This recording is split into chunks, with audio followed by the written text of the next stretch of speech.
senhora. Calma. Para preservar casamento.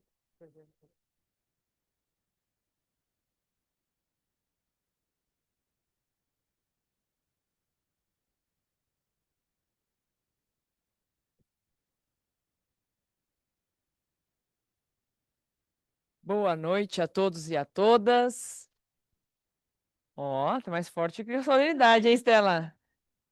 Gente, é uma alegria estar aqui. Eu quero começar parabenizando a doutora Mariana Vansan pela realização desse evento, desse importante evento, em comemoração aqui ao Dia das Mães, que a gente pode falar de temas importantes e trazer a OAB um pouquinho mais para perto, né, da comunidade, mas também dos advogados, que é tão importante. Então, eventos como esse só nos acrescentam e trazem, refletem a importância do papel das comissões no dia a dia, da nossa rotina, então, e reforçam a importância das comissões dentro da OAB, como a Luciana sempre fala, né? Nós cinco da diretoria jamais conseguiríamos abraçar todas as matérias, todas as temáticas, e por isso as comissões exercem esse papel fundamental, né, de serem os braços, as pernas, o coração pulsante da nossa OAB. Então, parabenizá-las aqui mais uma vez pela realização, pela nossa parceria, por fazer eventos tão relevantes como o dessa noite. Já quero aproveitar agradecer também as palestrantes que farão a exposição aqui e já pedir desculpas a vocês, porque eu terei que sair. Na verdade, eu estou 20 minutos atrasada. Atraso britânico. Então, eu farei a abertura aqui, mas terei que abandoná-las, infelizmente, mas com a certeza da qualidade do evento que vocês farão. Muito obrigada mais uma vez. Passo a palavra, então, à doutora Mariana Vansan. Obrigada, Mari. Aqui a gente se trata no apelido mesmo, deixa as formalidades de lado. E eu queria agradecer a presença de todas aqui. A gente teve um pequeno atraso, mas faz parte, gente. Essa OAB está sempre movimentada. Não sei se tem um dia que está parada aqui. Eu quero fazer, então, um agradecimento à diretoria em nome da Mari, agradecimento às funcionárias em nome das queridas que estão sempre ajudando a gente. A gente deixa elas loucas e a gente fica louca também, mas faz parte. E aproveitar e agradecer a presença de todo mundo, porque a gente chama que a OAB é a casa da cidadania, porque é para as pessoas no geral, não é só para o advogado. E é importante a gente refletir sobre o direito das mulheres, também sobre o direito das mães, o direito das gestantes, e pensar também em quem cuida delas, essas pessoas que são a vida inteira cuidadoras. Desde o princípio, mesmo antes mesmo de ser mães, a gente trata de pessoas que são cuidadoras. Então, é por isso que a gente vai ter a Fernanda, a Estela e a Patrícia aqui para a gente conversar hoje. Não é para ser uma coisa muito jurídica, muito de vocês terem uma aula, mas para a gente refletir sobre coisas importantes da nossa vida. Então, por isso, eu agradeço a presença de todo mundo, a presença da Suelen, minha vice-presidente maravilhosa, que está nessa loucura, nessa nova moldagem da comissão. E eu ia deixar para o final, mas eu quero fazer 2 convites de eventos, aproveitando que está todo mundo aqui. No dia 14 de junho, a gente vai ter um evento da comissão, em parceria com a Comissão de Combate à Violência contra a Mulher, de workshop de defesa pessoal para as mulheres. Não era algo que a gente gostaria de ter que precisar saber, mas defesa pessoal é sempre importante. Então, vai ser aberto ao público também. Vai ser a partir das 9 horas da manhã, num sábado. Então, está todo mundo convidado. E também no dia 28 de junho, 28 de junho, a gente vai ter o Congresso da Diversidade do Interior. Então, para debater temas muito importantes do pessoal LGBTQIAP+, e com palestrantes de renome. Então, todo mundo está convidado. E passo a palavra para Suelen, para apresentar nossas palestrantes. Obrigada. Na verdade, eu não ia apresentar, né? Bom, quero cumprimentar a todos aqui presentes nesta noite. O Mari, na verdade, eu não vou fazer uma apresentação, tá? Vou fazer algo meio informal. A doutora Estela, né, vai conversar aqui um pouquinho com a gente hoje sobre a questão da CASP, correto? A Patrícia, que é a minha terapeuta, já vou até aproveitar hoje aqui para fazer terapia, já vou. A Paty, que é minha terapeuta, já, por favor. A Paty, que é minha terapeuta, tive o privilégio de poder convidá-la para participar aqui com a gente. E a doutora Fernanda, também, que é uma amiga, presidente de comissão também, parceira de saúde, que vai estar aqui com a gente também para falar um pouquinho sobre o direito das mulheres gestantes nessa noite. Quero fazer aqui uma menção especial. Eu acredito que todas nós, né, que somos mulheres, nós crescemos aprendendo a cuidar. E eu sempre fui cuidada por mulheres muito fortes, e elas estão aqui hoje. Tenho a honra de poder trazer a minha avó, a minha mãe, as minhas irmãs para estarem aqui hoje com a gente. Então, eu não podia deixar de mencioná-las de maneira nenhuma. Também quero agradecer a Isadora. A Isa, ela é estudante de psicologia. Como a gente vai ter esse debate mais informal, eu falei, vai lá para você poder fazer esse debate junto com a gente. Aí já trouxe a outra Isa também. Vai. Pois é. Então, eu quero agradecer também. E um agradecimento especial à Clarice e à Daniele, que são coordenadoras lá do CTPI, que é uma ONG parceira nossa aqui da OAB. Né, até falei para elas ontem, a Luciana não está, ela teve que sair, que ela vai aplicar prova. Mas ontem recebi várias mensagens de Fran perguntando, Luciana está aqui me perguntando, cadê a CTPI? Não foi, Fran? Então, assim, vocês são muito bem-vindas aqui, a casa é de vocês, né? E a gente só gostaria de reforçar a nossa parceria, e eu espero que vocês fiquem à vontade aqui também para contribuir, porque vocês têm um projeto muito bacana lá que chama Trilhando, né? Que são com mulheres vítimas de violência doméstica, e o que eu achei interessante é que elas também fazem um trabalho que mulheres que são autoras de violência, que geralmente é algo meio diferenciado, porque a gente sempre tem o foco na vítima, né? Então, fiquem à vontade para contribuir com a gente nessa noite também, com a experiência de vocês. Tá bom? Muito obrigada. Uma boa palestra a todos. Não, não.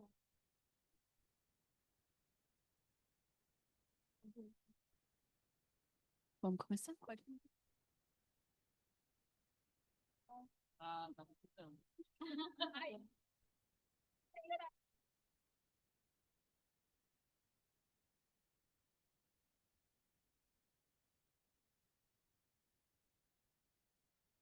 Se quiser, não tem problema. Tá. Eu passo. Deixa eu só ver. Diferente. Pode ser.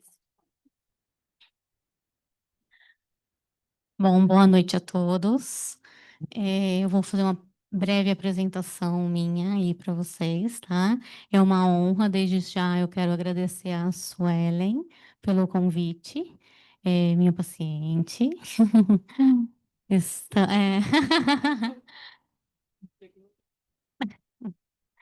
Nada, ela vai super bem, tá indo super bem. E eu espero que, terminando aqui, mais pessoas tenham essa coragem de procurar essa ajuda quando é necessário. Todos nós precisamos de ajuda, né? Então, eu vou fazer uma breve apresentação.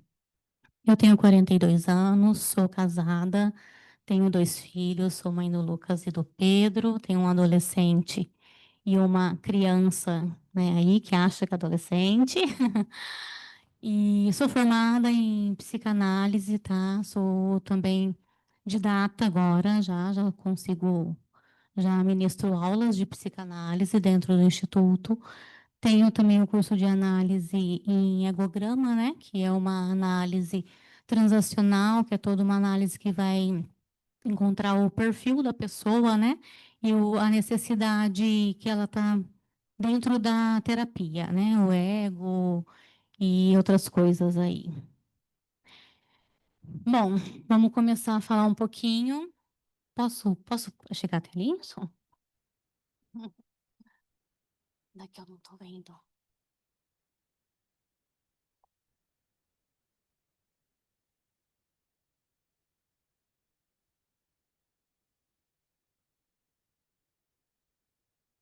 Melhor?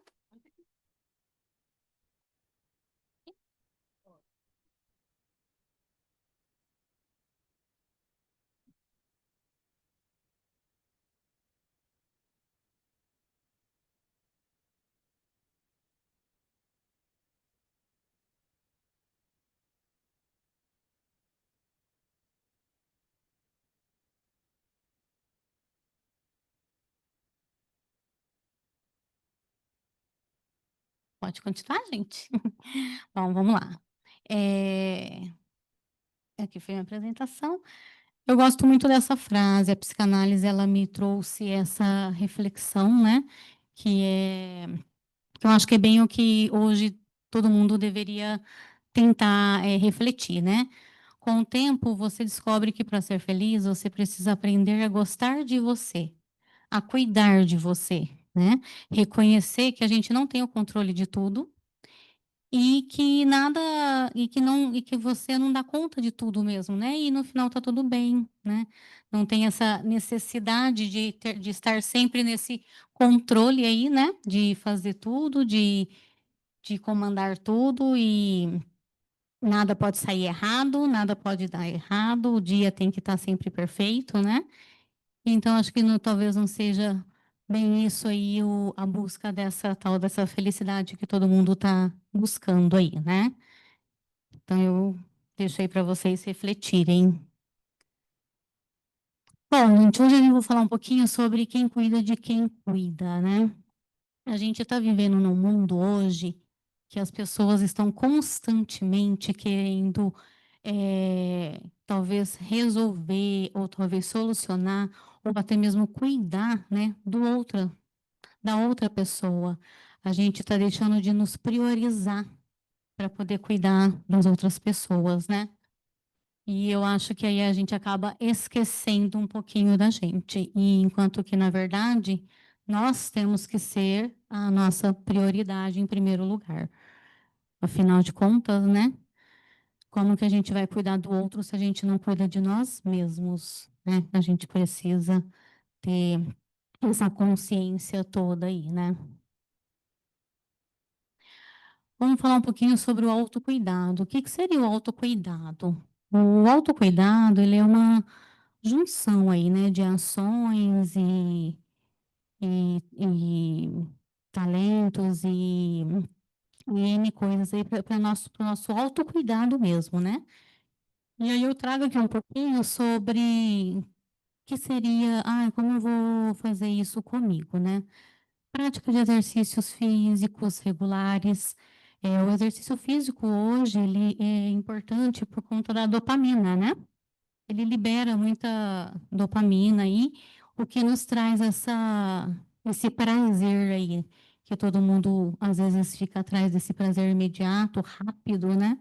Então, o exercício, ele pode, a gente acaba liberando um pouco ali, descarregando, na verdade, toda a nossa frustração e estresse ali no exercício. A alimentação, né? Eu acredito que hoje a gente está conseguindo estar um pouco mais acessível aí, alguns alimentos mais saudáveis, né? E, claro, também uma facilidade para alimentos, né? Os fast food e coisa e tal. Então, a gente tem que ficar um pouco atento aí nessa alimentação. Dormir bem.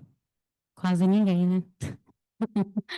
É quase que não dá para dormir bem, né?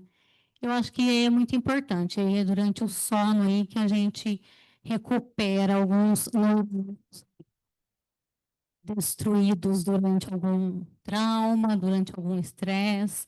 E é só através do sono bem dormido, tá? Não é aquele sono agitado, que eu acordo toda hora, que eu estou sonhando a todo momento, né? Sonhos são nossos desejos, tá? É o nosso inconsciente se manifestando ali através do sonho. Tudo que está dentro do nosso sonho são fragmentos ou do nosso dia a dia, tá? Sonhos aleatórios são coisas que a gente viveu no dia a dia, coisas rápidas. Sonhos recorrentes são realmente o nosso inconsciente tentando buscar, acessar aquela dor, aquele trauma e nos traz a refletir isso no nosso consciente, a trazer para a nossa consciência, e é onde a gente vai começar a buscar a causa, né, de toda essa dor, desse sofrimento aí. Meditação, relaxamento, a gente precisa procurar fazer coisas que nos trazem prazer, né?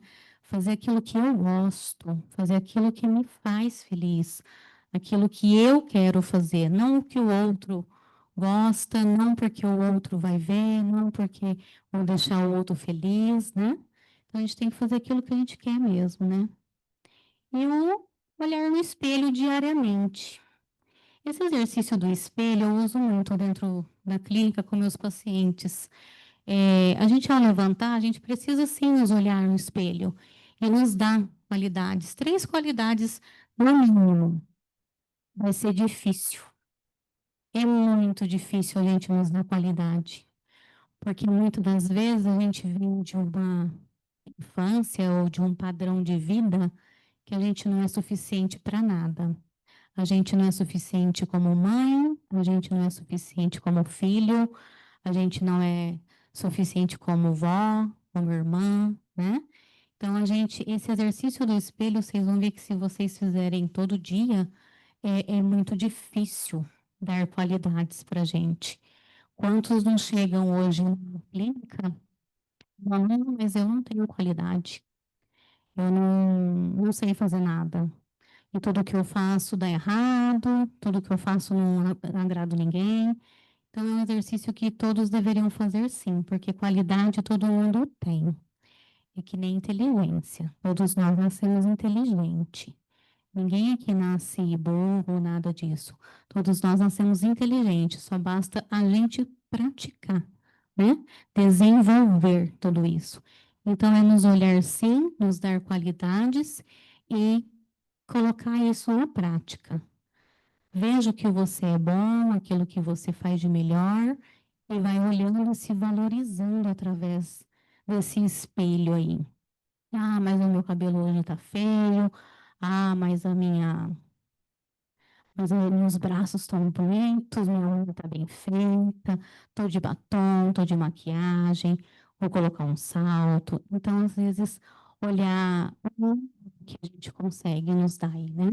De qualidade.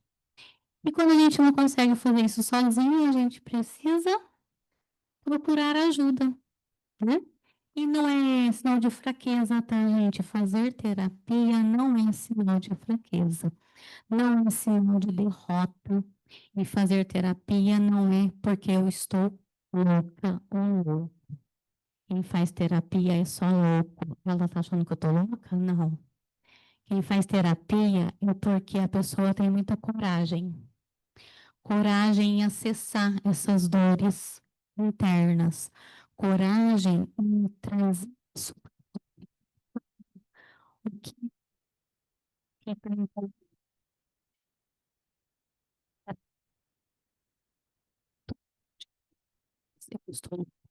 com a gente diagnostica, a gente já encaminha para o psiquiatra, essa parte é deles lá. Dentro da terapia, a gente tem que ter muita coragem em estar fazendo terapia, sim, e em estar acessando as nossas dores, né? Não ter vergonha de chorar, porque teve um dia ruim, porque teve um dia bom, porque teve um dia mais ou menos. Todos nós, seres humanos, temos dias bons e dias ruins. Mais bons do que ruins, mais ruins do que bons, mas está tudo bem. Ninguém levanta sorrindo e fica sorrindo até o final do dia. Ninguém precisa colocar esse sorriso e ficar com esse sorriso aí até o final do dia. Sim, se eu estou com vontade de chorar hoje, eu vou chorar. Se eu estou com vontade de ficar brava, eu vou ficar brava. Se eu estou com vontade de dar um grito, eu vou me esconder e dar um grito. Chorar faz bem, chorar a gente coloca para fora, a gente pega todas as nossas angústias, né? E as nossas dores e transforma isso em choro. Eu costumo falar que às vezes tem gente que chega na clínica e fala, eu sou muito chorona. Às vezes é um choro que está ali recalcado, guardado há anos. Porque lá, quando criança, a mãe falava, olha esse choro, você não pode chorar, tá todo mundo vendo, ai, você tá me passando vergonha. Não, a criança chora, gente. A criança nasce chorando, né? Ela precisa desse choro. Então, é necessário, a gente não pode ter essa vergonha disso. Se damos tudo muito bem e tá tudo bem. Empatia, né? A gente vai falar um pouquinho sobre empatia, que também faz parte do autocuidado. O autocuidado e a empatia são fundamentais. Empatia. a gente se colocar no lugar do outro, né? Porque assim, quando a gente se coloca no lugar do outro, eu não estou falando assim de colocar no lugar do outro, eu vou pegar tudo para mim, a dor daquele lá e vou resolver. Não.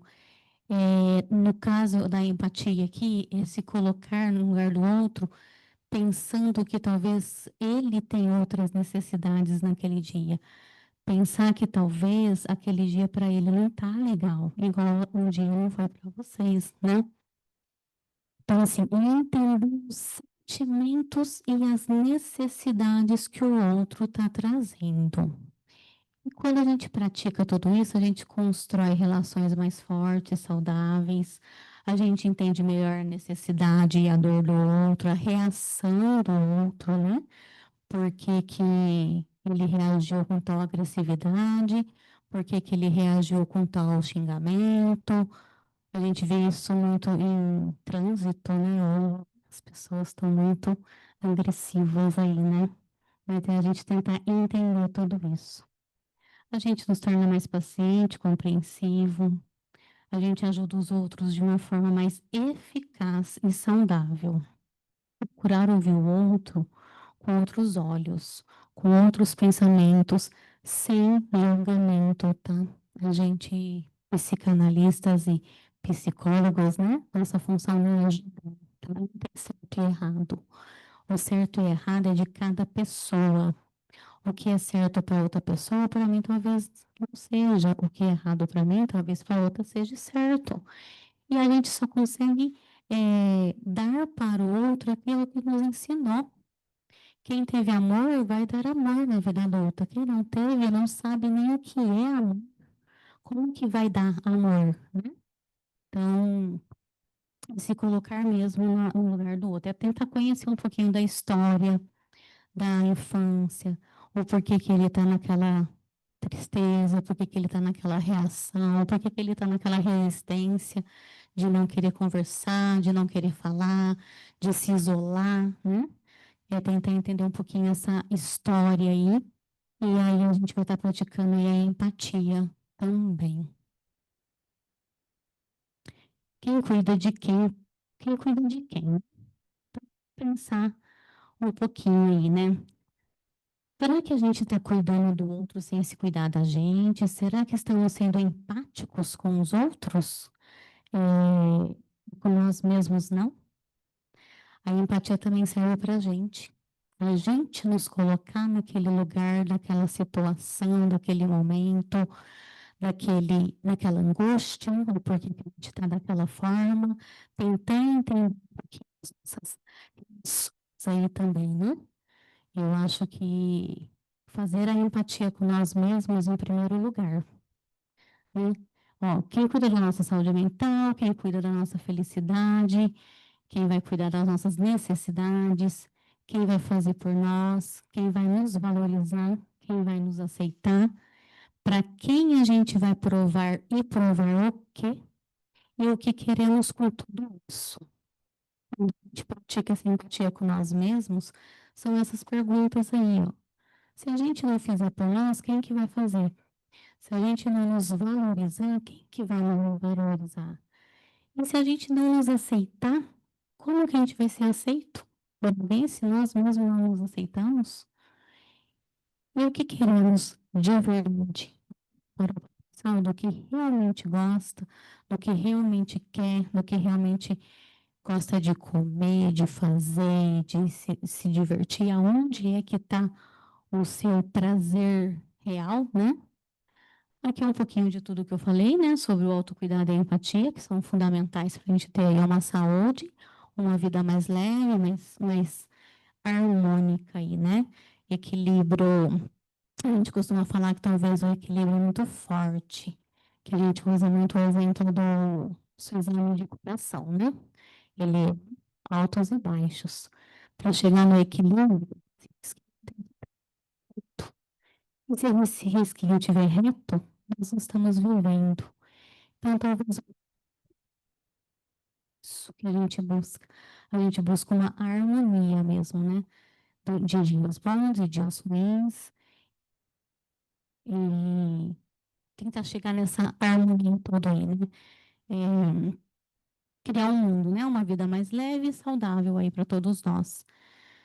Sem pegar a responsabilidade de ninguém, sem pegar a dor do outro, sem tentar resolver ou dar solução a traumas que o outro teve, porque ninguém viveu a sua história, né? Quando a pessoa fala, se eu fosse você, eu faria isso, eu fazia aquilo. Não tem como. Você não viveu a vida da pessoa. Você não teve a infância que a pessoa teve. Você não teve os pais, as famílias, os padrões, os valores que ela teve. Então não tem como eu falar, se eu fosse você, eu faria isso. Não, não vai fazer. Só a pessoa que sabe o que vai fazer. Porque a dor é só dela, né? E não é menor e nem maior do que a minha dor. O que para mim, às vezes, a dor é uma frescura, para ela dói muito. E não é frescura. Aí aqui eu deixei uma dinâmica para vocês fazerem aí, refletirem aí com vocês, né?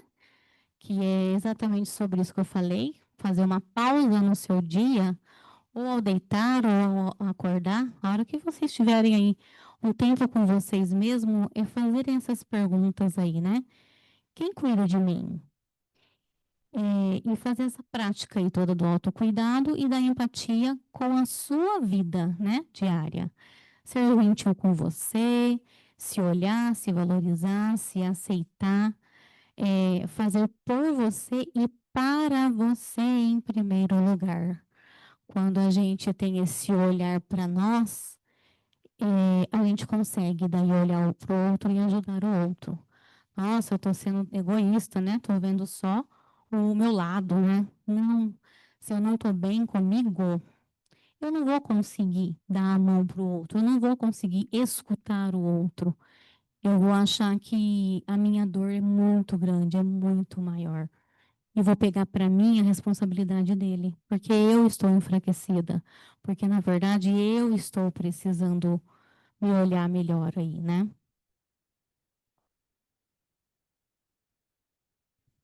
Autoestima. Autoestima é um assunto que dava para a gente ficar aqui até, né? Mas o que, que realmente é essa autoestima aí, né? Eu coloquei alguns pontos aqui, né, que vai ajudar vocês a refletirem sobre essa autoestima aí. Autoestima, na verdade, é o nosso autoconhecimento, que seria o quê? Quando a gente chega no nosso autoconhecimento, é conhecer os nossos limites, é conhecer até onde eu consigo fazer, é conhecer e ter essa noção do que daqui para frente eu não consigo mais. Eu consigo entregar aquilo que está aqui nesse momento. Passando disso, não dá mais, o esforço é muito grande. E aí vai transformar-se em angústia, em dor, em ansiedade. Ansiedade hoje é o excesso do futuro, né? É aquele excesso que a gente fica pensando lá no futuro. Depressão é excesso de passado. Então a gente acaba que não entra nesse conhecimento e tenta ficar resolvendo tudo imediato e rápido e acaba criando angústia. É se olhar no espelho e se perguntar quem sou eu? Do que eu gosto de fazer e do que eu não gosto de fazer? Como que eu me defino? É se olhar no espelho e se definir. Eu, Patrícia, sou baixinha, sou assim, tenho cabelo assim, tenho assado. É se definir. E através dessa definição, vocês vão começar a encontrar, sim, qualidades. A se darem, sim, essa valorização toda aí, né? Quais são as minhas competências, o que eu consigo, o que eu sei fazer, o que está dentro dos meus conhecimentos e do meu esforço aqui, né? E aonde eu posso melhorar. Eu tenho conhecimento disso, mas eu ainda posso melhorar. Então, buscar essa melhor versão aí, né? Que todo mundo fala aí. E talvez buscar essa melhor versão tá sim em procurar uma ajuda de um profissional. Tá sim em procurar um terapeuta, um psicólogo, para ser escutado, né? Muitas vezes a gente só quer ser escutado, sem ninguém apontar o dedo, sem ninguém falar se eu estou certo ou errado, sem ninguém falar para mim, faça assim ou faça assado. Eu só quero ser escutada, eu só quero gritar, eu só quero chorar, eu só quero falar, né? E para nós aí da área de psicologia, a gente sabe que a fala é cura, né? Então, é através da nossa fala que a gente vai nos curando aí aos pouquinhos. Autoconfiança.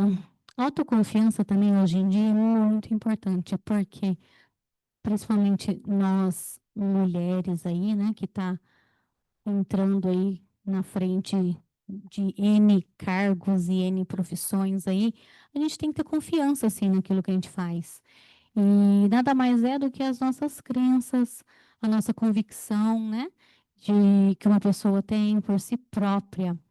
É, na verdade, é a nossa autoavaliação, é a gente se avaliando no que eu sou boa, no que eu tenho aqui a entregar para melhorar para o mundo, né? O que eu vou agregar nesse mundo aí.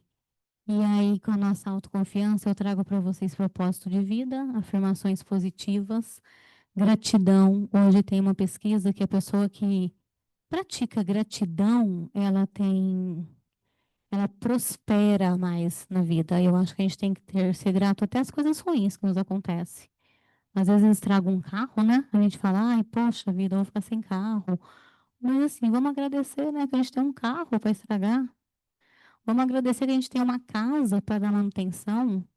Vamos agradecer que a gente tem um sapato que quebrou o salto. A gente tem roupa para se vestir. A gente tem arroz para queimar na panela. A gente tem carne para estragar. Então a gente tem que agradecer até as coisas ruins, sim, com certeza.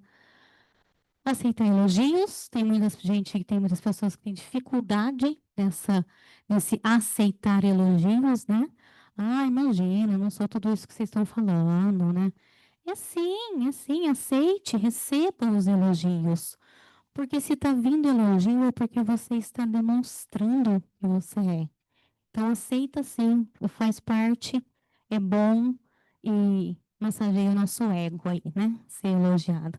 Afinal de contas, a mulher se arruma para ser elogiada, né? Pedir ajuda, mais uma vez eu trago vou bater bastante nessa tecla aí, né? O quanto não é fraqueza a gente pedir ajuda quando a gente precisa, quando a gente acha necessário essa ajuda aí. E aqui eu já falo um pouquinho não só sobre pedir ajuda no sentido de ir procurar uma terapia, mas pedir ajuda para um amigo, para uma mãe, para um irmão, para um colega, né? Não estou com dificuldade no trabalho, vou ver quem consegue resolver, vou pedir uma ajuda. Não, não tenha medo de pedir essa ajuda aí. Aqui a gente vai falar um pouquinho sobre esse vazio, né? Que todo mundo tem e sobre o sentido da vida dentro desse vazio. Que sentido faz eu estar numa vida que eu tenho um vazio, que eu tenho um buraco e que a gente está perdido mesmo, né? Como se estivéssemos perdido com a bússola da vida. Para que lado eu vou, né? E nossa vida é um pêndulo mesmo, que tanto vai para um lado como para o outro, né? Mas a gente está num mundo hoje que a gente não sabe nem para onde eu vou, né? E será que hoje eu sou melhor do que ontem? Alguém já parou para pensar? O quanto você foi melhor hoje do que ontem? O propósito de vida, né? Às vezes é entender que o mais importante é o que a gente deixa na vida do outro. Esse é o maior propósito da nossa vida, é o valor que a gente deixa para o outro, né? Aquilo que a gente deixa de ensinamento, de conhecimento, de princípios, de crenças. Talvez esse seja o mais importante aí. Para viver o propósito é necessário suportar o processo e que muitas vezes ele é doloroso, ele dói, ele machuca, entristece, né? E hoje em dia, eu acho que o que está mais machucando as pessoas aí, né, é o quanto a gente está nos comparando com os outros nas redes sociais. Hoje as telas, as redes sociais, é tudo muito rápido, né? E lá no Instagram, principalmente, no Facebook, no nosso story aí, né, WhatsApp, todo mundo é bonito, todo mundo é rico, todo mundo é feliz, todo mundo está vivendo um mar de rosas, ninguém briga, ninguém chora, ninguém sofre. E quando eu me pego comparando com essa grama do vizinho, que é mais verde que a minha, é onde muitas vezes eu caio em depressão. É onde muitas vezes eu me afundo que eu não estou sendo suficiente. Aonde será que eu estou errando que eu não estou conseguindo atingir a minha meta? Aonde será que eu estou falhando, sendo fraca, que eu não estou conseguindo sair da onde eu estou? Eu procrastino muito, eu não consigo ver resultado, financeiramente eu não consigo andar. Mas às vezes, muitas vezes é porque a gente está nos comparando sim com os outros aí. Então é tomar cuidado com essas telas, com essas redes sociais, com as informações, com as notícias, é tomar cuidado se é verdadeiro ou não. A gente precisa pensar muito hoje no que é real e no que é fantasia. A nossa mente, muitas vezes, ela mente para nós mesmos. Ela fantasia coisas que não existem. Então, é parar um pouquinho e pensar: isso é real? Isso é verdadeiro? Isso está acontecendo de fato? Ou é só a minha mente fantasiando para me deixar para baixo? Ou é só a minha mente alimentando um monstro que eu criei dentro de mim, né? Então, é importante a gente olhar muito para o que é real e o que é fantasia. Aí eu falo um pouquinho de alguns outros slides. Eu trouxe aqui para vocês sobre uma técnica japonesa que ela chama Ikai-Gai, né? Que, na verdade, nada mais é do que o viver com harmonia sobre os seus desejos e suas expectativas. É um exercício que a gente também poderia estar fazendo, como aquele do espelho lá, né? Que ele nos traz 4 pontos aí. E através dos 4 pontos a gente vai nos descobrindo aí. Eu vou pegar eles aqui só para mim falar para vocês que faltou aqui nos slides. Ó, na verdade, são 4 pontos. O que eu amo fazer, o que eu posso fazer bem, o que eu posso ser pago para fazer e o que o mundo precisa. Então, quando você olha para esses pontos, o que eu amo fazer? O que realmente assim me dá prazer? Qual que é a minha paixão em estar fazendo aquilo, né? O que que você faria se você não precisasse de dinheiro nenhum, se você não precisasse de ajuda nenhuma? O que que está realmente dentro dessa paixão toda minha, né? Dentro do que eu posso fazer bem é a nossa vocação, né? É a nossa motivação mais profunda aí. O que que eu faria, talvez, para um colega, um familiar, né? O que sabe que pode fazer bem, o que os outros me elogiam, o que os outros me dão valor, aonde eu estou chamando atenção para fazer tudo isso. E o que eu posso ser pago para fazer. Dentro daqui é uma visão mais realista, né?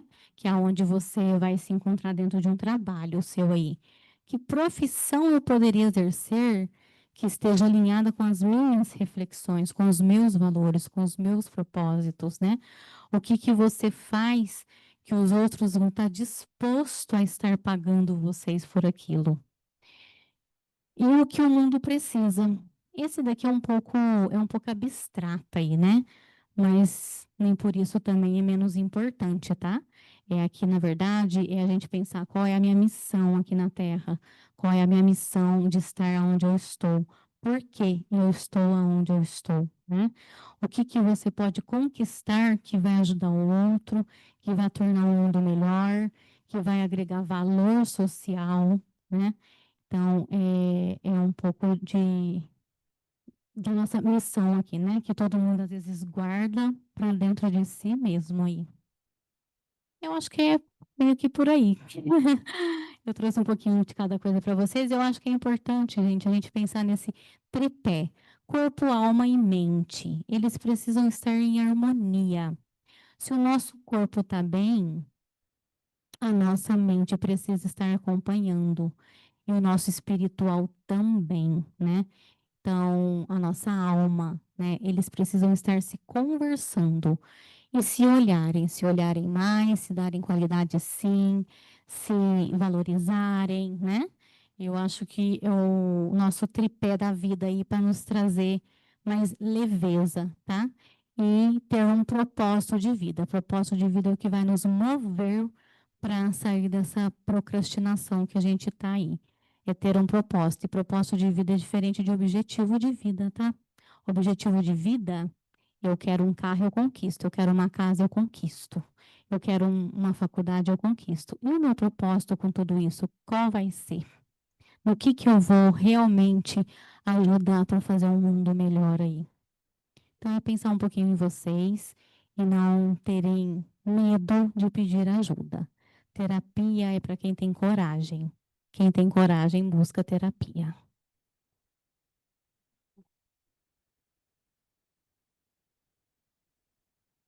É ótimo como em qualquer sessão de psicanálise, ela não trouxe respostas. Ela trouxe o caminho. A gente quer saber se tem alguém tem alguma pergunta para fazer, algum comentário, porque aí a gente pode fazer no final também alguma reflexão. Daiane? Se alguém quiser acrescentar também, se a Izzy quiser acrescentar alguma coisa que está em informação, tá? Fica à vontade. Ô, Paty, é, como você indicaria, assim, porque eu vou falar, assim, do cotidiano mesmo, trazendo as experiências que a gente tem como humano, né? Porque uma coisa é a experiência de clínica, outra coisa é quem leva a experiência. Como a gente tem dificuldade para conseguir fazer isso acontecer, sabe? Como é difícil colocar em prática. Por exemplo, se eu chego hoje, olho no espelho e me falo 3 qualidades, amanhã eu não tenho mais nada para falar. Como é que faz? Ajuda nós aí. Não, amiga, 3, acabou, resumiu. E assim, por que que a gente encontra esses desafios assim? Você tem uma perspectiva clínica? Porque eu sei que você tem uma vasta experiência com relação a isso. Qual a sua experiência clínica com esses pacientes que têm chegado com essas demandas, sabe? Sim, foi o que eu falei, né, Daya? É difícil a gente nos dar qualidade. É difícil a gente encontrar. E muitas vezes você não vai achar nem 3, né? Você vai achar uma e olhe lá, e ainda vai ficar naquela dúvida, será? Será mesmo? Quando a gente chega, quando chega na clínica, uma pessoa com essa baixa autoestima aí fortíssima, e acontece muito na adolescência, tá? Adolescente, hoje em dia, eles estão extremamente em estado depressivo. Fora os que estão já numa depressão aí, tá? À base de medicamento, terapia, ajuda. Mas por que tudo isso acontece? Porque eu preciso ser aceita dentro de um bando. Eu preciso ser aceita dentro de um local. Então, eu não consigo me dar qualidade. Porque enquanto eu não for aceita pelo outro, enquanto o outro não me falar, eu não vou acreditar nisso. Então, realmente, é fazer esse exercício, é se valorizar naquilo que você faz e ter confiança. Se você é capaz de fazer algo, é porque você sabe fazer. E faça com confiança. Faça se olhando, se elogiando, se dando essas qualidades. Porque qualidade tem, sim, só que a gente fica nessa resistência, sabe, Daia? De tipo, será que realmente o outro ali vai me aceitar? A busca do corpo perfeito hoje em dia, né? Eu preciso ter músculo, eu preciso ser chapada, eu preciso ter os olhos azuis, eu preciso ter as pernas torneadas. Será que a felicidade está aí? Porque muitas vezes ter tudo isso é exatamente ter o controle de tudo. Por que que eu tenho que estar o tempo todo diante dessa direção? Por que que eu não posso, de vez em quando, soltar essa direção um pouquinho e fazer aquilo que realmente me dá prazer? fazer aquilo que realmente eu gosto de fazer.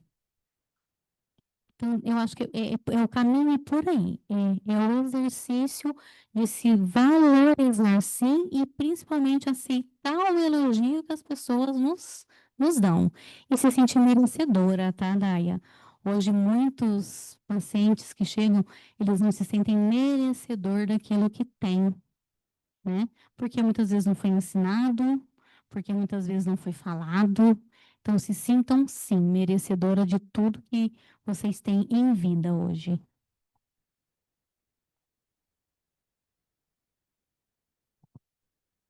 Muito Obrigada, obrigada, viu, Paty. gente? Volte sempre para falar com a gente, que é muito importante a gente pensar um pouco além do direito. Com certeza. Advogados têm mania de não cuidar da cabeça. E eu falo, advogado, ele cuida do processo de todo mundo, né?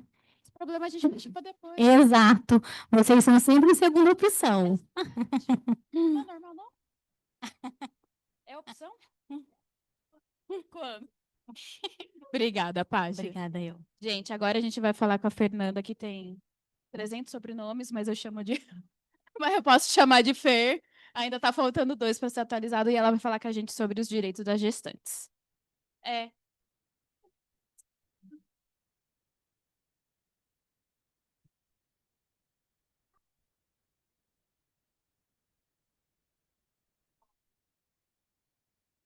Na verdade, estou esperando voltar a monarquia para candidatar a rainha.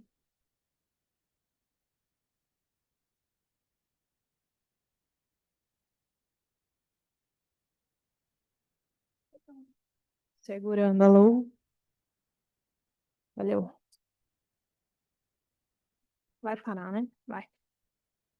Bom, gente, boa noite. Tudo bom? Muito obrigada. Então, meu nome é todo aquele grande, mas podem me chamar de Fernanda Padilha. Eu sou bióloga, sou advogada, mestre em Direito da Saúde. Desde 2015 eu fui me especializando no Direito da Saúde, então fiz várias especializações na área. E foi algo que eu me encontrei, porque eu também sou bióloga. Então, uniu, né, a biologia com o direito e eu acabei mergulhando nessa área. Hoje a gente vai pincelar sobre alguns temas, por exemplo, relações de consumo relacionadas à gestação, direitos sociais, direito trabalhista e de estudos, pensão alimentícia, crianças e adolescentes, a questão da entrega voluntária e os direitos de saúde. E eu falo pincelar porque, como o tempo é curto aqui, vai ser uma passagem rápida mesmo por cada tema, tá? Começando com a relação de consumo, a gente tem que lembrar que a gestante ela é consumidora, né? Todos nós somos consumidores. E a gestante não está fora dessa relação.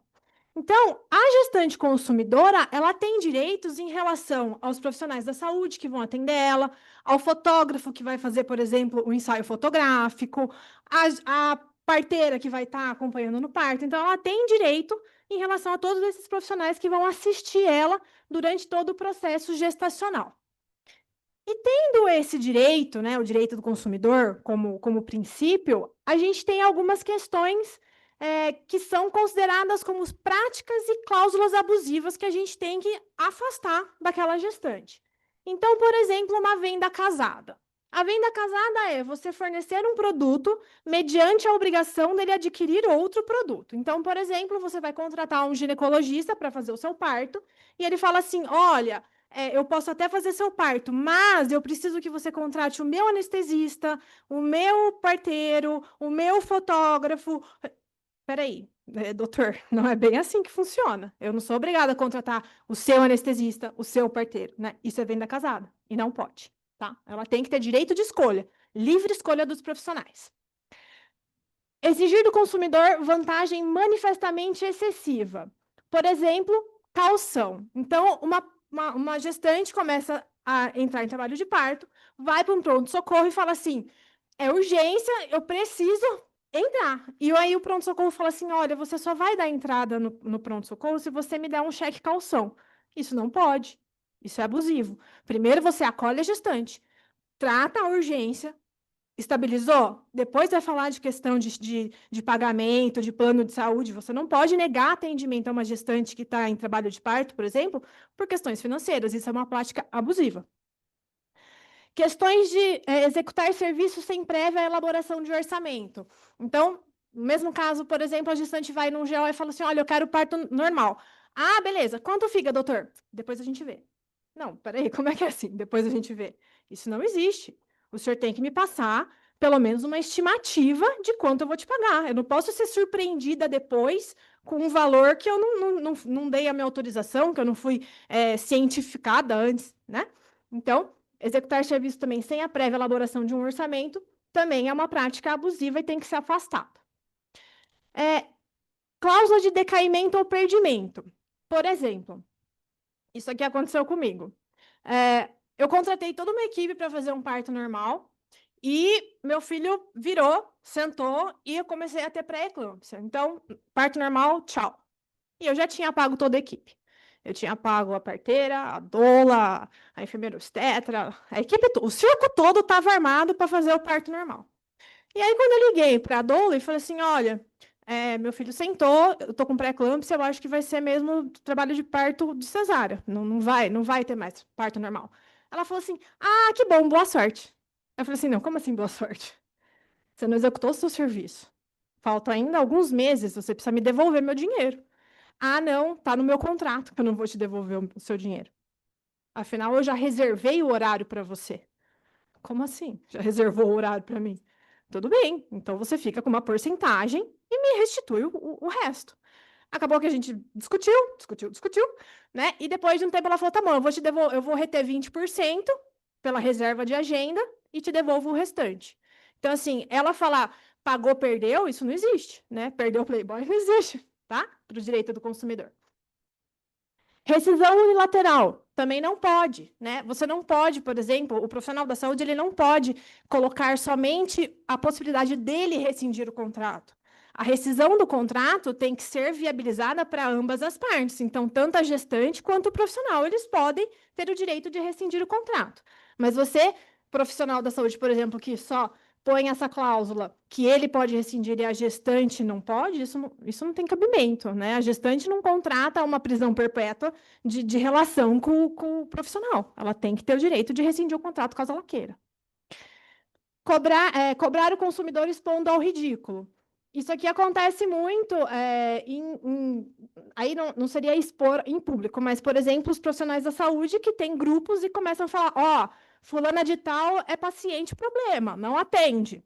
Quantas vezes eu já não vi isso? Meu marido é médico, ele participa de grupos, né? Então, profissionais da saúde falando, né? Tipo assim, ó, fulana de tal me procurou para fazer isso. Se ela for aí, foge que é problema. Ué, peraí, né? Você está expondo o paciente, né? E também em redes sociais, olha, caloteiro, me paga, né? Tem alguns casos de pacientes processando médicos por essa exposição. Então, não pode expor. É claro, você tem o direito de cobrar, caso a gestante ficou te devendo, mas não pode expor ao ridículo. Faça uma cobrança de uma forma adequada, dentro dos limites legais, né? A questão da informação. A questão da informação, ela é a chave do direito do consumidor. O direito do consumidor, o princípio é a informação. Então, é direito básico do consumidor a informação adequada e clara sobre os diferentes produtos, serviços, e aí com as especificações de quantidade, qualidade, tributos, preços. Então, uma informação completa. Eu gosto muito da frase do ministro Humberto Martins. Ele fala assim: se a informação é adequada e o consumidor age com mais consciência, se a informação é falsa, inexistente, incompleta ou omissa, você retira a liberdade daquele consumidor. E isso aqui é muito comum na gestação. A gestante, ela tem que ter... deixa eu ver, tá aqui. A gestante, ela tem que ter as informações durante todo o processo. Então, as questões de vias de parto. Por que eu devo fazer uma cesárea ou um parto normal? Né? Quais são os impactos de uma cesárea? Pô, aumenta a chance de óbito do feto? Aumenta a chance de problemas na mulher? Né? Riscos na mulher? Então, ela tem que ter essa informação para escolher a via de parto que ela quer. Se ela quer um parto normal ou se ela quer um parto cesárea. Questão do pré-natal. Quais são os direitos dela? Quantas consultas ela tem que fazer? O que ela precisa tomar de medicamento no pré-natal? Quais os exames que ela tem que fazer? Tudo isso é informação. Questões hospitalares. Então, se ela vai entrar pelo pronto-socorro e vai ser atendida por uma equipe que já está no hospital, se ela vai levar a equipe dela e vai pagar o hospital de forma particular, todas essas informações ela tem que ter para poder decidir. Questão de amamentação. Gente, eu tive problema com a amamentação, eu contratei 4 consultoras de amamentação. Não foi uma, foram 4. E nenhuma chegou, né, a me ajudar. Por quê? Porque não me davam a informação adequada. Meu filho nasceu prematuro, era óbvio que ele não ia ter força para sugar. Não adiantava eu fazer sonda, eu fazer, né, chá de erva doce, canjica. Não adiantava. E ninguém me deu essa informação, né? Questão do puerpério. O puerpério não é fácil. Eu estava comentando com a Paty, eu tive depressão pós-parto. Por quê? Durante a minha gestação, eu tive pré-eclâmpsia, foi um trabalho de parto super complicado, meu filho nasceu totalmente apagado, ressuscitado, UTI, o caos, né? E eu tive depressão pós-parto. Então, assim, o puerpério já não é fácil, né? E se a gente não tem essa informação, esse pessoal para ajudar, e a ideia de que a gente precisa ter esse autocuidado, a gente surta. E surta fácil. Fácil, fácil, fácil, tá? Então, todas essas informações, elas têm que ser dadas para a gestante. Eu falo assim, as pessoas romantizam muito a gestação, e não é fácil, né? Mães de Instagram que trabalham, vendem, se expõem e cuidam dos filhos, desculpa, é balela, não existe. É porque ela tem 30 babás cuidando do filho enquanto ela está lá gravando o vídeo. Porque se ela é a mãe mesmo que está ali cuidando da criança, ela não está fazendo aquilo. Ela não tem tempo para se expor no Instagram. Desculpa, a verdade é essa. E aqui, eu gosto de trazer essa resolução normativa da ANS por conta das questões do parto. Hoje, a maioria dos médicos induzem você a ir para uma cesárea. Por quê? Porque a cesárea é rápida. Eles vão, 20 minutos está resolvido, eles viram as costas e vão para outra. 5, 6 dias no horário comercial e tá lindo. Não é? Porque o trabalho de parto normal, 12 horas no mínimo ali, ó, junto com a gestante. Quem quer que não quer? Não é lucrativo para eles. E aí, essa resolução 368, ela fala que as operadoras de planos de saúde, elas são obrigadas a informar o percentual de cesáreas daquele profissional credenciado ao plano. E isso aqui me evitou um belo problema. Eu ia no GO, ó, parto normal, tranquilo, parto normal, beleza. E aí, doutor, quando que eu começo a procurar parteira, doula? Não, isso mais para frente. Doutor, a gente está na 26ª semana. Como assim mais para frente? Não, mais para frente, fica tranquila. Tá bom, beleza. Doutor, como é que é o centro cirúrgico? Como é que é o centro de parto? Que hospital que vai ser? Não, a gente vai fazer no Vera Cruz. Doutor, Vera Cruz não tem sala de parto, só tem centro cirúrgico. Não, fica tranquila. Eu falei, mas eu não preciso ir lá conhecer, né, para ver, é legal, né? Ele, não, fica tranquila. E eu falei assim, gente, estou sendo enganada. Eu falei assim, desgraça aqui. E, de fato, eu pedi. Isso aqui é meu, tá? Ó, olha meu nome completo ali. É meu. A hora que eu pedi na operadora de plano de saúde, o percentual dele de cesárea era 100%. Ele não fazia parto normal. É isso aqui que eu tô falando, que é informação. Qual era o problema de eu ter chegado e falado, doutor, eu quero um parto normal? Ele falou assim, não faço. Ele me enrolou no mínimo 12 semanas e na 30ª semana eu tive que procurar outra equipe para me atender. Porque ele mentiu para mim. Então, assim, né? A questão da informação é muito importante. Tirando a parte do Código de Defesa do Consumidor. Pode falar.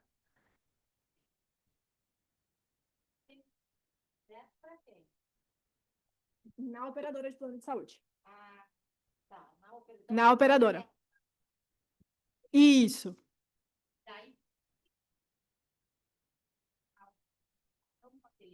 Não. Isso. Uma informação. Eu simplesmente mandei um e-mail na ouvidoria, olha, gostaria de saber a taxa de parto do fulano de tal. E aí me mandaram essa cartinha padrão, até eu apaguei o nome ali do médico, informando que ele tinha 100% de...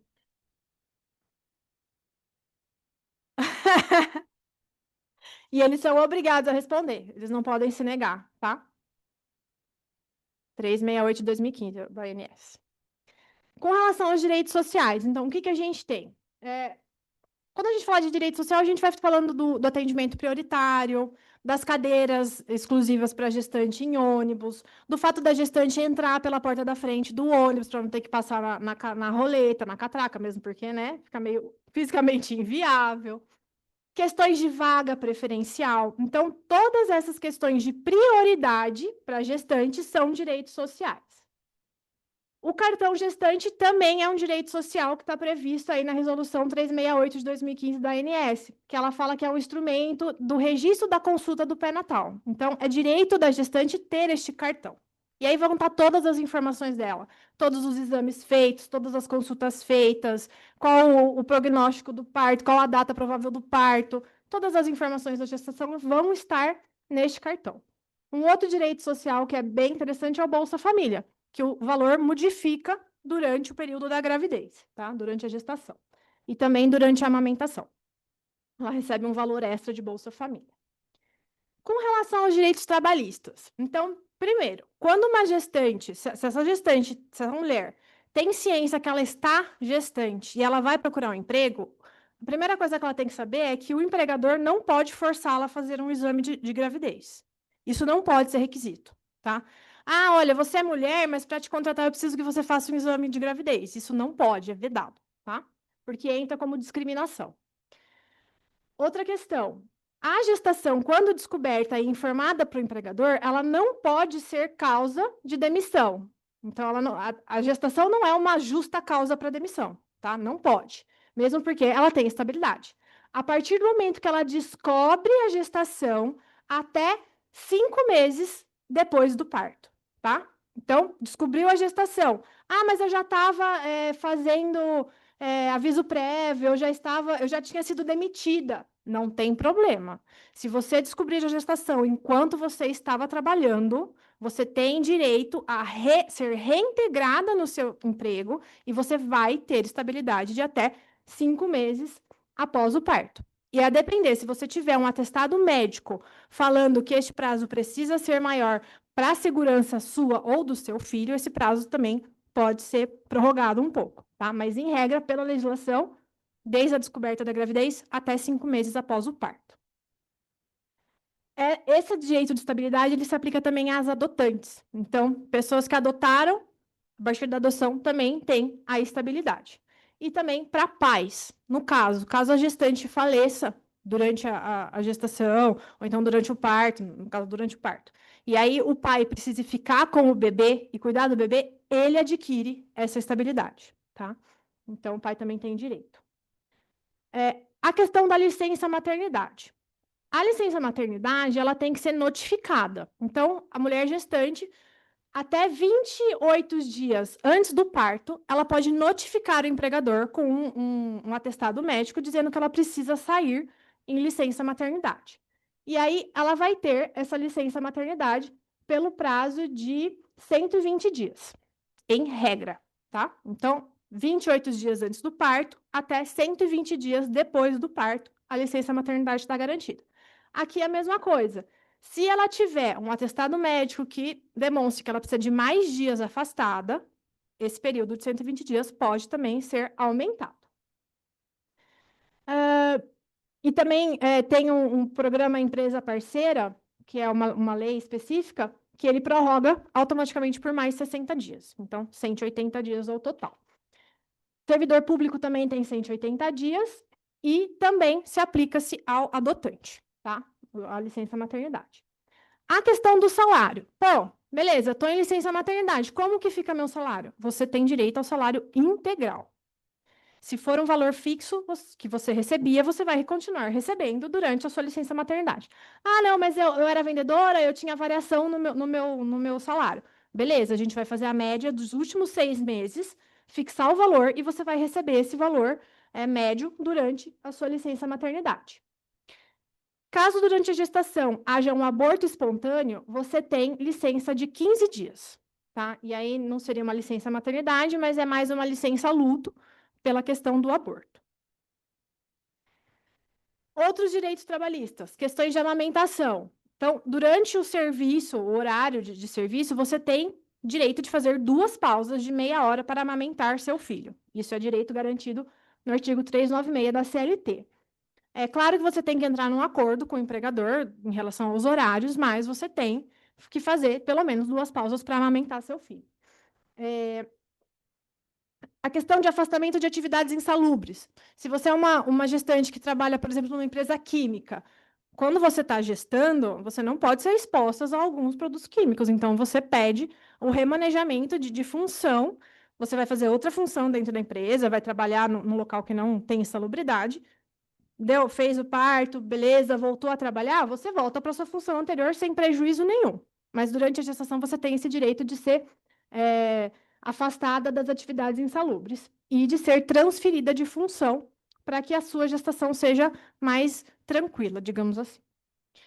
O acompanhamento médico também é garantido por lei, então o empregador não pode ficar vetando você de ir ao médico. Se você, durante a gestação, precisa de acompanhamento médico mais periódico, olha, o meu médico quer me ver a cada 15 dias. Tudo bem, você vai ter o direito de ir no seu médico. O empregador não pode pôr óbito, tá? Não pode pôr nenhum obstáculo. Auxílio creche. As empresas que têm mais de 30 funcionárias acima de 16 anos, elas são obrigadas a fornecer um local onde a mãe tenha a criança por perto. Então, empresas multinacionais, empresas de grande porte, geralmente têm uma creche no local e as mães conseguem levar as crianças. Se a empresa não tiver essa creche dentro, né, do seu local, eles podem converter em um auxílio creche. E aí eles vão pagar um valor para que a mãe contrate uma creche para ficar com o seu filho. Essa questão da substituição da creche pelo valor, esse valor ele não vai integrar o salário, ele vai ser só durante o período que a mãe realmente precisa que a criança fique na creche, e não incorpora, não tem natureza salarial, ele não incorpora remuneração, e também não constitui base para contribuições sociais e FGTS. Então, é uma questão mesmo de ajuda pontual, que depois ela é retirada. Tá? A gente tem também uma legislação que chama Programa Emprega Mais Mulheres, que ela fala vários aspectos de como a gente ajudar as mulheres gestantes no aspecto de trabalho mesmo. Então, nessa lei está previsto o reembolso creche, a questão da flexibilização do horário de trabalho e até mesmo a suspensão do contrato de trabalho. Então, se a gestante não está dando conta, ela já foi removida de uma função para uma função mais tranquila, né? Ela trabalhava como estoquista, colocaram ela na recepção, que ela fica sentada, mas mesmo assim ela não está dando conta, ela pode pedir a suspensão do trabalho, do contrato de trabalho, ele vai ser suspenso por um tempo e depois ela tem direito de voltar e atuar normalmente naquela empresa. Então, são benefícios para garantir mesmo que a gestante tenha paz, né? Porque a gestante precisa de paz. Né? A questão dos estudantes. A questão dos estudantes, a educação é um direito assegurado na Constituição Federal, no ECA, né? Então, a estudante, ela tem direito à licença maternidade sem prejuízo do período escolar. Ah, mas tem prova, vai reprovar por falta? Não vai. Não vai, porque ela tem esse direito. Então, ela pode ser afastada das atividades escolares, ela não vai receber falta, e as provas podem ser feitas na residência, tá? Então, é para garantir mesmo a continuidade dos estudos. Porque a gente sabe, cada vez mais comum crianças e adolescentes grávidas. E não é justo que ela perca o direito à educação, né, à sua formação. Então, essa lei, que é bem antiga, por sinal, é a 6503 de 77, garante esse direito aos estudantes, tá? De ter a continuação dos estudos sem qualquer prejuízo durante a gestação. Questão de pensão alimentícia. Na legislação, a gente tem os alimentos gravídicos. Os alimentos gravídicos, eles vão ser destinados a cobrir despesas durante o período da gravidez. Então, por exemplo, a alimentação da gestante, a assistência da saúde, né, a questão médica, assistência psicológica, para fazer os exames, enfim, todas as questões que envolvem a gravidez, todos os custos que a mulher tiver decorrente da gravidez. Desde a concepção do bebê, então, desde que a mulher tem ciência de que ela está grávida, que ela faz o exame que determina, olha, provavelmente você, né, ficou grávida na data X. A partir desta data que ela ficou grávida, ela tem direito aos alimentos gravídicos. E como que funciona isso? Você precisa, né, se o pai não quiser colaborar, você precisa entrar na justiça pedindo os alimentos gravídicos, provando apenas que há indícios da paternidade. Não precisa nem provar que existe a paternidade. É claro que quando você entra contra o pai vai pedir um teste de paternidade, mas o simples fato de você ter indícios de paternidade, você já consegue fazer esse pedido de alimentos gravídicos. E depois do nascimento da criança, esses alimentos gravídicos, eles se convertem automaticamente em pensão alimentícia, tá? Para a criança. Questão das crianças e adolescentes propriamente dita. O ECA, ele traz, né, vários direitos em relação à criança, mas ele tem um capítulo específico para as crianças gestantes. Então, primeiro ele fala que é assegurado aos gestantes a nutrição adequada, a atenção humanizada, o parto e puerpério no atendimento pré-natal, tudo dentro do âmbito do SUS. Então, o SUS tem que estar preparado, as unidades de saúde elas têm que estar preparadas para acolher essas crianças grávidas. Um direito que está lá previsto é a assistência psicológica. Porque, assim, nós mulheres que já somos, né, maduras, precisamos de psicólogo durante o período da gravidez, imagine uma criança, né? Então, essa assistência psicológica, ela é prevista. Direito ao acompanhante, então, aquela criança ela tem direito ao acompanhante durante todo o período pré-natal, e depois a gente teve uma lei que modificou a lei dos planos de saúde, também aplicado ao SUS, que o acompanhante ele é durante todas as consultas. Mulheres têm direito a acompanhante em qualquer consulta. Antes era só previsto para o trabalho de parto, hoje não. Eu vou fazer um ultrassom transvaginal para ver a evolução do meu feto. Quero um acompanhante. Perfeito, você tem direito. Eu vou colher sangue para ver o beta-HCG. Você tem direito ao acompanhante. Em qualquer consulta, em qualquer exame, em qualquer procedimento, mulheres têm direito a acompanhante. E aqui não só gestante, tá? Mulheres. Importante ressaltar isso. E aí traz o direito ao parto natural cuidadoso. Só para vocês terem uma ideia, a Organização Mundial da Saúde fala que as cesáreas deviam ser, no máximo, 15% dos partos. No máximo. Por quê? Cesárea é um procedimento cirúrgico para gestação de alto risco. Fora isso, fora algumas 5 hipóteses que cabe a cesárea, o parto normal é o indicado. Então, 15% só seria cesárea. O Brasil é o segundo no ranking mundial, apenas atrás da República Dominicana, com 56% de cesáreas.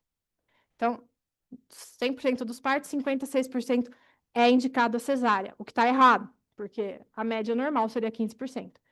E desses 56%, 84% é na saúde suplementar, ou seja, nos planos de saúde. Tá? O SUS, para vocês terem uma ideia, eles indicam e fazem mais parto natural do que as operadoras de plano de saúde, do que os médicos credenciados. E exatamente por questão que eu me recuso a falar. Mas ninguém sabe, né? Enfim. Além disso, então, previsto também o direito à vinculação no SUS. Então, a partir do terceiro trimestre, a gestante ela já fica vinculada ao hospital que vai ser o parto. Para quê? Para ela ter uma segurança de que vai ter uma vaga, para ter uma previsão mesmo. Estou no terceiro trimestre, a chance de parto começa a aumentar. Então, ela vai ser vinculada a um hospital para ter essa segurança. E aí, o estabelecimento que ela fica vinculado, ele tem que registrar tudo em prontuário, ele tem que identificar o recém-nascido com o registro da impressão plantar e digital. Se não for feito isso, é configurado crime pelo Estatuto da Criança e do Adolescente. Tem que fazer os exames, né, que são tabelados, então, X exames no primeiro trimestre, X exames no segundo, tem todo um acompanhamento de saúde que tem que ser feito. Caso não seja feito também, é configurado crime. Fornecer declaração de nascimento, manter o alojamento em conjunto quando possível, né? Se a criança nasceu bem, a criança não vai ser levada para uma UTI neonatal, então ela pode ficar no alojamento com a mãe. O normal seria que ela ficasse ao lado da mãe, tá? Acompanhar a prática do processo de amamentação, então a criança a gestante ela tem que ter essa orientação com relação à amamentação e uma alta hospitalar responsável, tá? Tudo isso está no Estatuto da Criança e do Adolescente. A questão da entrega voluntária, primeiro a gente tem que pensar assim, primeiro, não é abandono e não é crime. Eu estou entregando voluntariamente o meu bebê. E isso é possível, tá? A legislação 13.509 de 2017 permite isso. Então, se você está gestante e você não quer o seu filho, é o seu direito fazer a entrega voluntária. O que você não pode fazer é abandoná-lo, porque aí é crime pelo Código Penal, artigo 134. Expor ou abandonar recém-nascido para ocultar desonra própria. Você tem que lembrar que o Código Penal é de 1940, né? Então, ocultar desonra própria fica um pouco, né? Mas tudo bem. Então, o ponto principal é que não pode abandonar recém-nascido. E também não pode prometer ou efetuar a entrega de filho ou pupilo a terceiro mediante paga-recompensa. Então, isso configuraria crime, tá? Você vender seu filho ou você simplesmente abandoná-lo. A entrega voluntária não é crime. E aí, quando você tem essa intenção, você vai até a justiça, né? Ou até um hospital e fala, olha, eu quero entregar voluntariamente meu filho. E aí vai ser feito todo o acompanhamento. Tem uma equipe multidisciplinar que vai te atender com psicólogos, advogados, médicos, para te orientar durante todo o processo. Beleza. Vai ter um processo judicial que vai tirar a questão da paternidade, né? O poder familiar, vai extinguir o poder familiar para essa criança poder ser dada depois para adoção. Me arrependi. Beleza, você tem até 10 dias da extinção do poder familiar para se arrepender. Deu a sentença da extinção do poder familiar, 10 dias. Passou esse prazo, infelizmente você não tem o direito de arrependimento. E aí essa criança realmente vai para o sistema de adoção. Mas se durante o processo você se arrepender e quiser essa criança para você, não tem problema nenhum. É possível você se arrepender, tá? E tem uma resolução do CNJ também, que é o Conselho Nacional de Justiça, que fala que o judiciário e as instituições de saúde, elas têm que ter profissionais qualificados para atender essa gestante e não julgá-la. Porque a primeira coisa que vão fazer é julgar, né? Ah, eu quero dar meu filho. Como assim? Que absurdo! Como você gestor vai dar seu filho? Eu quero dar meu filho, qual o problema? Eu posso. Entrega voluntária, né? Tá previsto em lei. Então, o judiciário e as instituições de saúde, elas têm que ter esse olhar sem preconceito e estar educados para agir e agregar aquela gestante e não expulsá-la do sistema, tá? Por fim, os direitos de saúde. Isso aqui repete muito o que já está no ECA, né? E aí isso aplica-se não às crianças e adolescentes, mas a todas as gestantes. Então, ser atendida com respeito, com dignidade, sem discriminação. E aqui, sem discriminação de cor, sem discriminação de etnia, de religião, de crença, orientação sexual, sem discriminação nenhuma.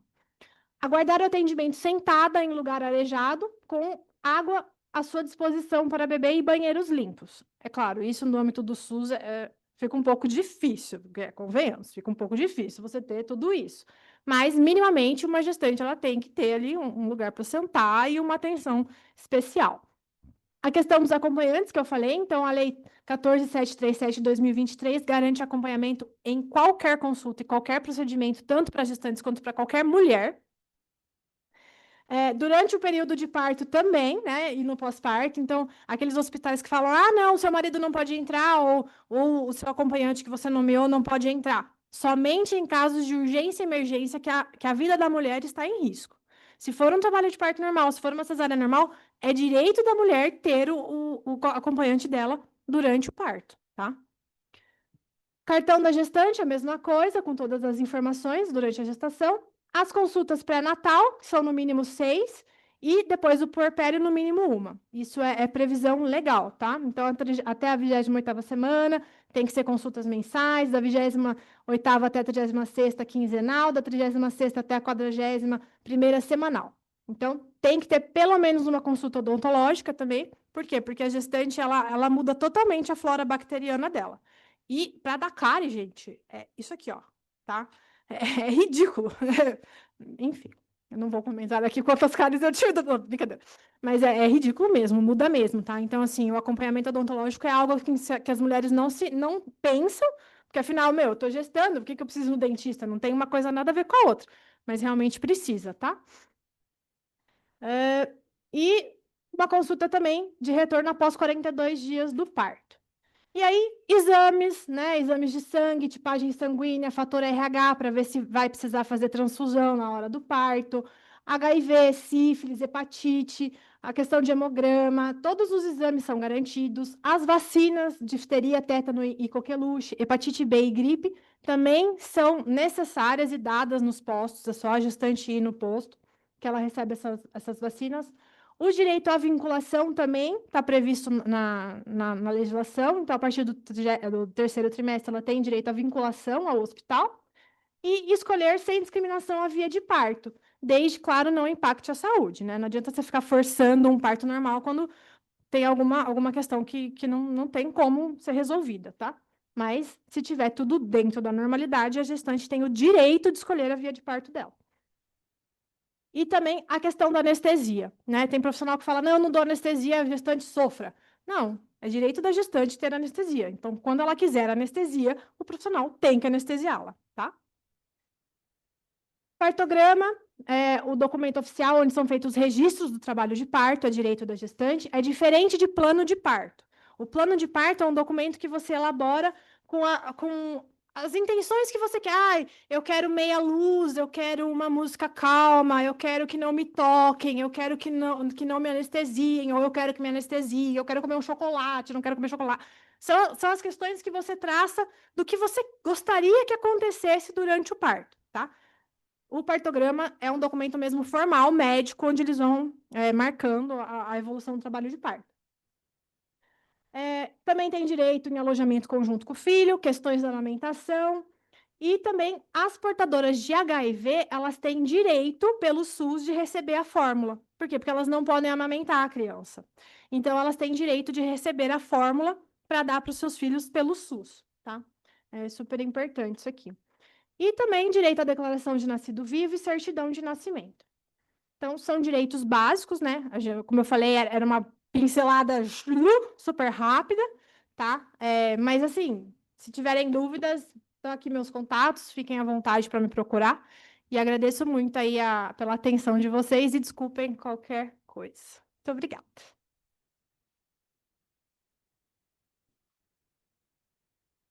Fer, obrigada pela participação. A gente vai para uma pergunta. Alguém quer fazer alguma pergunta para a Fer? Algum comentário, alguma contribuição? Não. Rapidinho, por causa do nosso horário. Nós temos uma amiga, até advogada também, que ela foi forçada a ficar 24 horas de trabalho de parto. E ela implorava que queria cesárea, que ela não aguentava mais, ela já estava desesperada. E aí ela fica nesse impasse. Ai, eu tenho direito? Será que eu tenho direito de processar o hospital? O que fizeram comigo? Eu acho que foi negligência, podia ter sofrido eu e meu filho podia ter até morrido nesse caso, Sim. né? Esse partograma, será que ela consegue esse Consegue. documento? Consegue. O partograma faz parte do prontuário. Ela vai pedir a cópia integral do prontuário dela e do recém-nascido, não só dela, porque eles separam, né? Porque aí vem RN de fulana de tal. Então tem que pedir a cópia integral dos dois e eles não podem negar, tá? Senão é infração ética. Nesse partograma vai ter toda a questão do acompanhamento. E aí a gente precisaria, por exemplo, quando chega casos assim, eu peço para algum GO analisar. E aí ele vai ver se houve sofrimento do feto, porque a partir de um determinado ponto do trabalho de parto, se o bebê já baixou, se o bebê já encaixou, realmente não tem como. Não tem como ser partido num parto normal para uma cesárea. Mas se ainda estava em condições de ir para uma cesárea, aí pode configurar, inclusive, violência obstétrica. Quando ela já entrou no hospital pedindo cesárea e...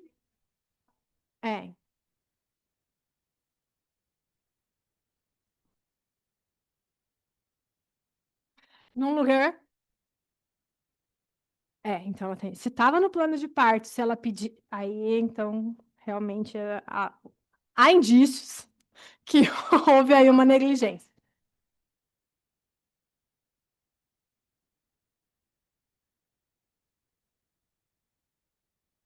Porque aí não pega. Já. Também não deram. Não, a orientação básica seria: pede cópia do prontuário dela e do recém-nascido, contrata um assistente técnico, no caso, um GO, para dar uma analisada, e se houver alguma negligência ali, ele vai indicar, e aí dá para entrar com uma ação. Gente, obrigada, viu, Fer? Obrigada. Depois a Fer... Fala, Fer, no WhatsApp. Vem, doutora, está.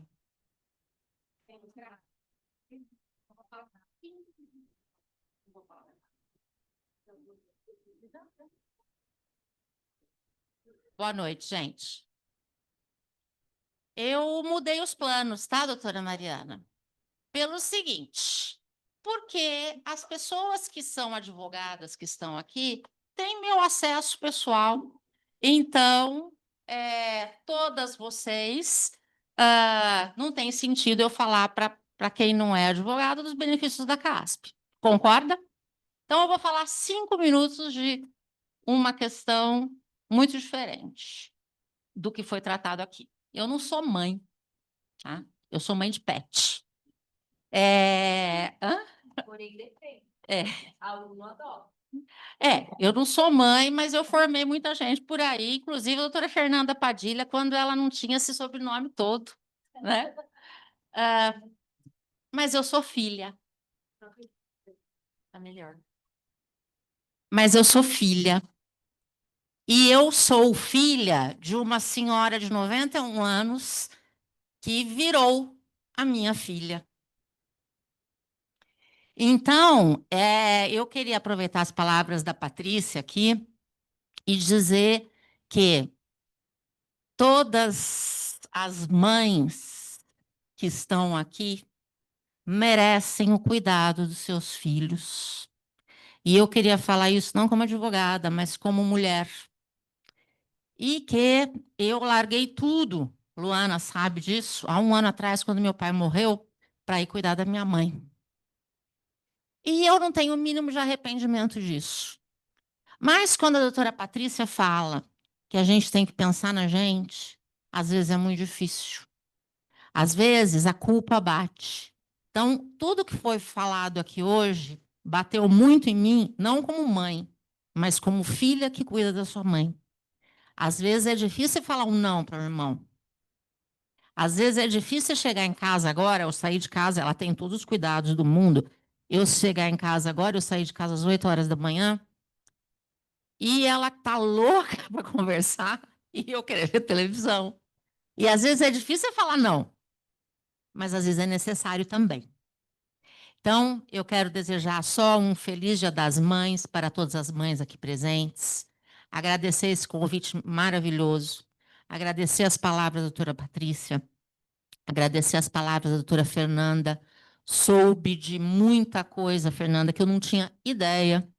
Essa história de mandar o e-mail aí que alguém vai receber amanhã foi fantástico. Então, eu só tenho a agradecer e dizer que, sendo mães, sendo filhas, nós somos mulheres. E que as mulheres têm que se apoiar.